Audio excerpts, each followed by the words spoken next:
आदर्श पाठ्य योजना नंबर 6 है, BEd second year Awadh university. सबसे पहले हेडिंग आपको डालनी होगी विद्यालय का नाम, दूसरा होगा छात्राध्यापक का नाम, फिर उसके बाद आपको दिनांक डालना होगा, फिर कक्षा, फिर विषय और कालांश, उसके बाद अवधि।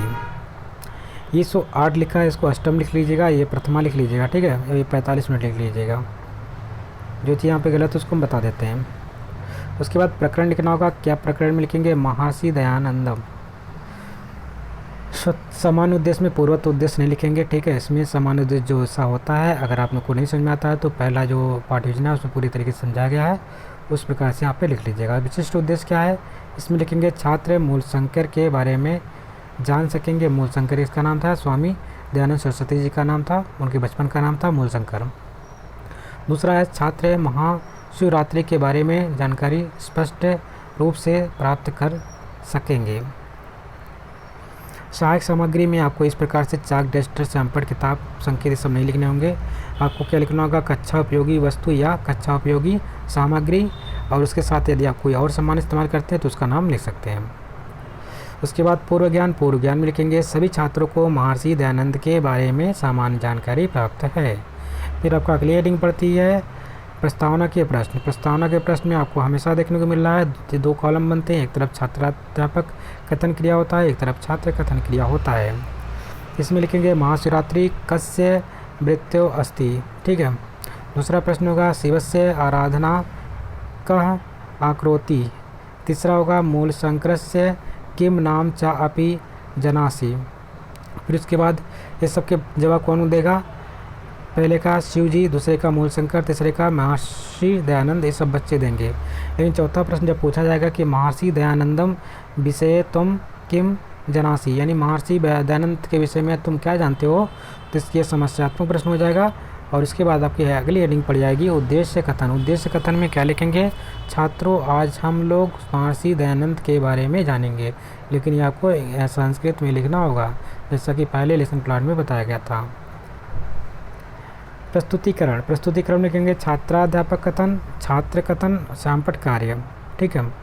इसमें आदर्श वाचन लिखेंगे। आदर्श वाचन में लिखेंगे क्या लिखेंगे? छात्राध्यापक द्वारा शुद्ध वाचन के साथ आदर्श वाचन किया जाएगा। इसमें आरोह का ध्यान रखा जाएगा। सभी छात्र क्या रहेंगे? ध्यानपूर्वक सुनेंगे।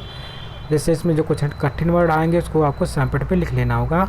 उसके बाद अनुकरण वाचन कराया जाएगा। अनुकरण वाचन में क्या करते हैं? छात्राध्यापक द्वारा कुछ बच्चों से अनुकरण वाचन कराया जाता है, ठीक है। फिर अगला आपको काठिन्य निर्वाण होगा। काठिन्य निर्वाण में कुछ शब्द आएंगे, उसके अर्थ लिखने होंगे। जैसे कि 80 का होता है 80, कुत्र का अर्थ होता है कहाँ, और कस्य का अर्थ होता है क्या। मौन वाचन में अगर बात करते हैं तो छात्राध्यापक द्वारा सभी छात्रों से मौन वाचन कराया जाएगा।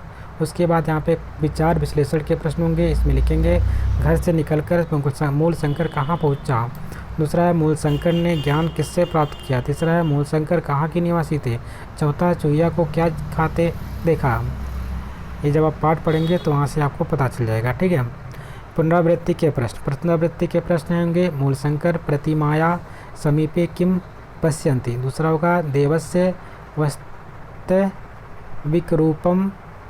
वास्तविक रूपम विज्ञानतुं सः किम करोति। तीसरा क्वेश्चन होगा मूलशंकरस्य कस्य आराधना अकरोत्। चौथा प्रश्न होगा मूलशंकरस्य परिभ्रमणं कस्य नगरी उपागम भत्। उसके बाद आपको लास्ट में ग्रे कार्ड दे देना है। ग्रे कार्ड में लिखेंगे सभी छात्र घर से निकल कर लाएंगे महर्षि दयानंद किसकी आराधना करते थे। ये गलत लिखा हुआ, ठीक है। सभी छात्र ये लिख करके लेकर आएंगे कि महर्षि दयानंद जी थे, उन्होंने किसकी आराधना की थी, इसके बारे में पूरा लिख करके लाएंगे, ठीक है। अब हम लोग